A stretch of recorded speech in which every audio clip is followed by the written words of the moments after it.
What a time it is to be an RPG fan. The Mass Effect Legendary Edition, the remaster of the original Mass Effect trilogy, is dropping soon. How soon? Soon enough that pre-orders might already be going live. Also, we got a brand new Star Wars Knights of the Old Republic coming out, and you'll never guess who it's being developed by. For all the deets, pop a squat on the couch. My name is Ray, and I got the news for you today.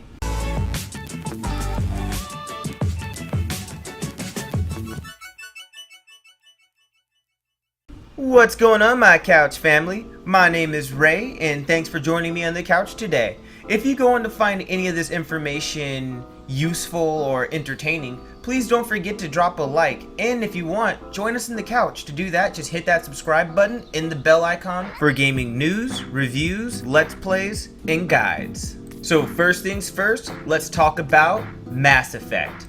Those of you who have stayed in the loop already know that BioWare has been working on remastering the entire Mass Effect trilogy. And it's not just your average remaster where they update it with a few texture overhauls and a few graphic overhauls. And more or less that is the case, but we can expect some giant changes coming with it, as Mass Effect 1, or the original Mass Effect, will have its gameplay updated to play more like Mass Effect 2 and 3.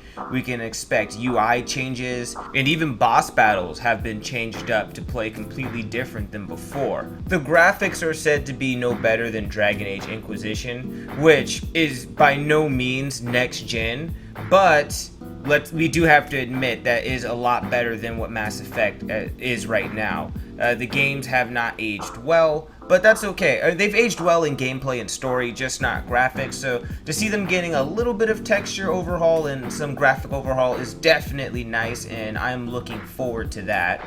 And up here in the screen, I'm going to show you guys the list I'm reading from with all the changes, and a lot of these changes are definitely very exciting, and it's just getting me even more hyped for the remaster. And this is like what I consider to be safe hype.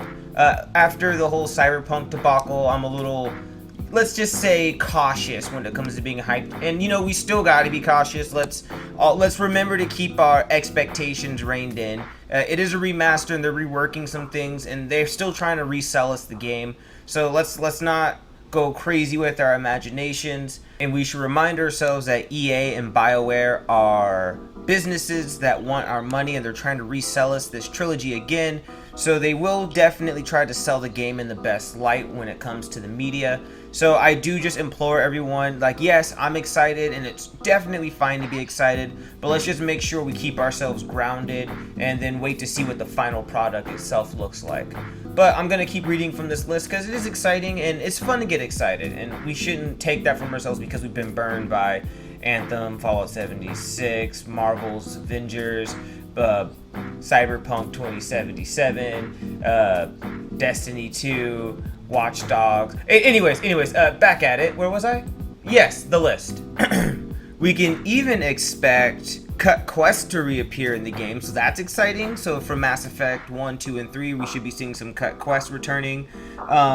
Shepard's Cabin's finally going to be available in Mass Effect 1, so that's cool. So just a little bit more continuity, just kind of, you get to feel the full breadth of the world in the first one rather than having to wait for the second and third. And that's something I'm happy to see, because the one thing that's kind of hard to go back and play the older game in any series is just you kind of miss certain functions, you kind of miss certain things, like, oh yeah, I'm the captain but I don't have my quarters. Well, you did, but you kind of have to like headcanon it. Well, now you get to just full on go in there and chill out in your captain's quarters, or commander's quarters, or you guys get what I'm saying. I'm pretty stoked to see that they are going all out, and they're adding these quality of life changes, they're adding in quests, and they're making all these things just pretty fun, and just really helps to keep the world lively and fresh for returning players and veteran Commander Shepards.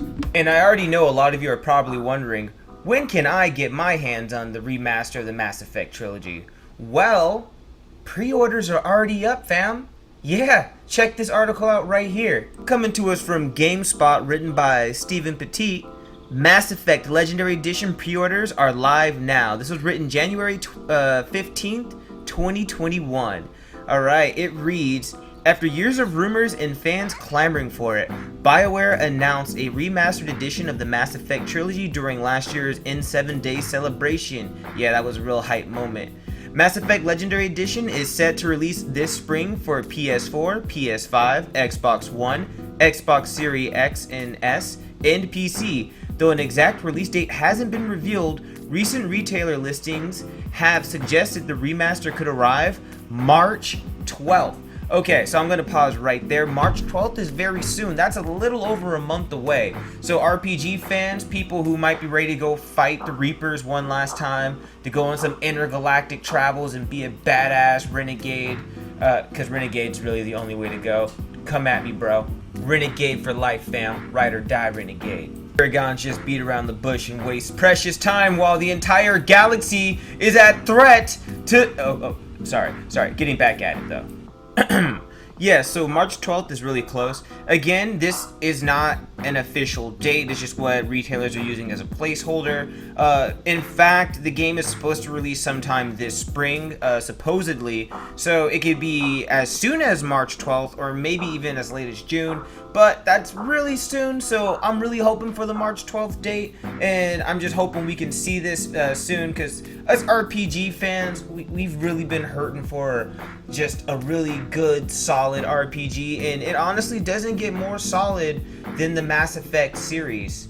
Unless you're talking about Star Wars Knights of the Old Republic, because goddamn, Star Wars Knights of the Old Republic, is that a classic?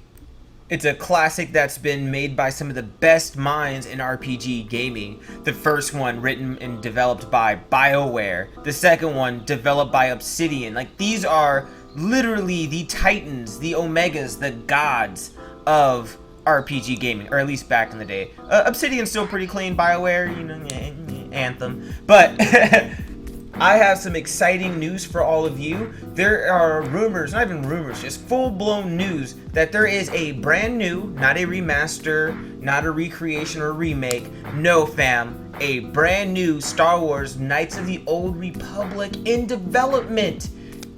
But this time, it doesn't seem that BioWare has a hand in it, nor does it seem that Obsidian has a hand in it. Checking out this article from Game Informer, new Star Wars Knights of the Old Republic game reportedly in the works without BioWare, written by Liana Rupert on January 24th, 2021. Alright, let's get into it, guys.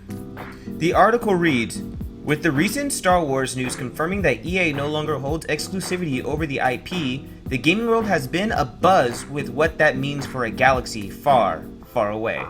While Ubisoft is hard at work on its own open-world Star Wars adventure, I'm pretty excited to see how that turns out. Ubisoft is very good at making open-world games, but they are just as shady as EA when it comes to their monetization practices.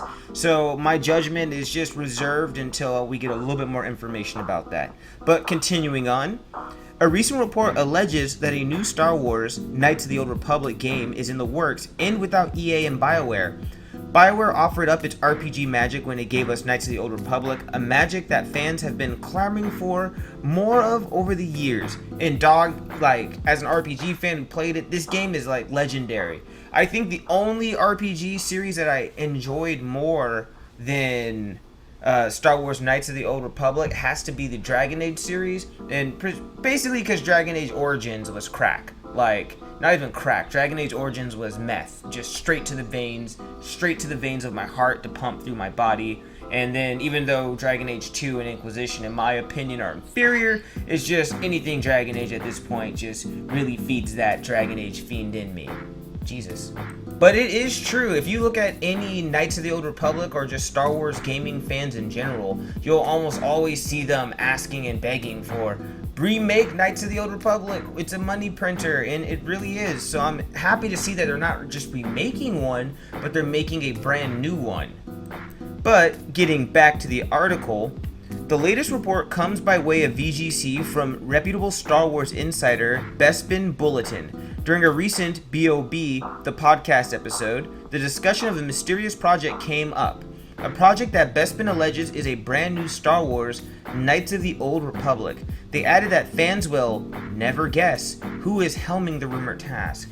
Well, it's not official that Obsidian doesn't have a hand in it. Like, Obsidian have made Knights of the Old Republic in the past, and they are just god tier RPG designers, but they're also currently working on Vowed, which is supposed to be this big fantasy RPG that's going to be able to challenge Bethesda's Skyrim. Also, they're working on Grounded, which is another survival game that, you know, may not be as deep as Avowed, but they're both still pretty deep games that require a lot of attention. So I'm a little skeptical to think that Obsidian's working on them, but you never know. So there's a lot of rumors going around. I've heard rumors that people think CD Projekt Red's working on it, which I just don't. I do not think CD Projekt Red is working on the new Star Wars game. They got to get Cyberpunk under control, and I think that's what their focus is right now, so I highly doubt they're even looking that way at making a Star Wars Knights of the Old Republic. And if they are, like, that's a lot more concerning than anything, because how much attention can they give to it while they're also managing all the fires going on with Cyberpunk 2077? Part of me kind of thinks Sucker Punch might have a hand in it. All right, hear me out. Sucker Punch just made a very successful game, which is Ghost of Tsushima. They have a lot of experience at this point in hand-to-hand combat with blades and other stuff like that, so you never know. They have a pretty proven track record. They're good at open world games. Their stories are interesting. I don't know. We'll have to see, but like, that's just kind of where my hunch is leaning me, and it's a hunch based on nothing but what I would like to see. So take that with 10 buckets of salt. That's just my hunch. But if this comes out that Sucker Punch did fucking make the new Star Wars, everybody link this video, say that Couch Brother Ray said it first, right here. Smash that like button for me, everybody. One thing is for sure though, and it's that BioWare is just too busy to be the company or the developers working on this. Getting back to the article, which it will just back up this thesis, is with BioWare hard at work on Dragon Age 4, the future of Mass Effect, Anthem 2.0, and a few other private projects that have yet to be announced, it would make sense then that the studio might not have the capacity to take a project like this on. And that just kind of goes back to us saying, like, why CD Projekt Red couldn't be the company. BioWare is too busy. They still have to try and make Anthem something. Dragon Age 4 was announced, and if you guys seen the videos, it definitely doesn't look anywhere near finished. So that's definitely their priority, is getting that just tightened up and released. Mass Effect is definitely coming out after Dragon Age, and then Anthem anywhere in between those two or so. We just gotta keep our heads tight and see what comes, but it's definitely not gonna be BioWare.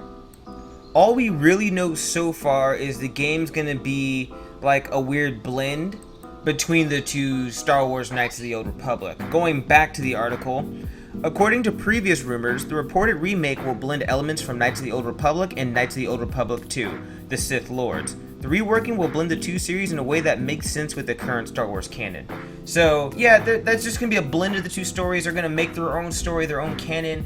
I'm excited. I'm going to try and keep you guys posted as this story develops, as we get more information as to what this will be.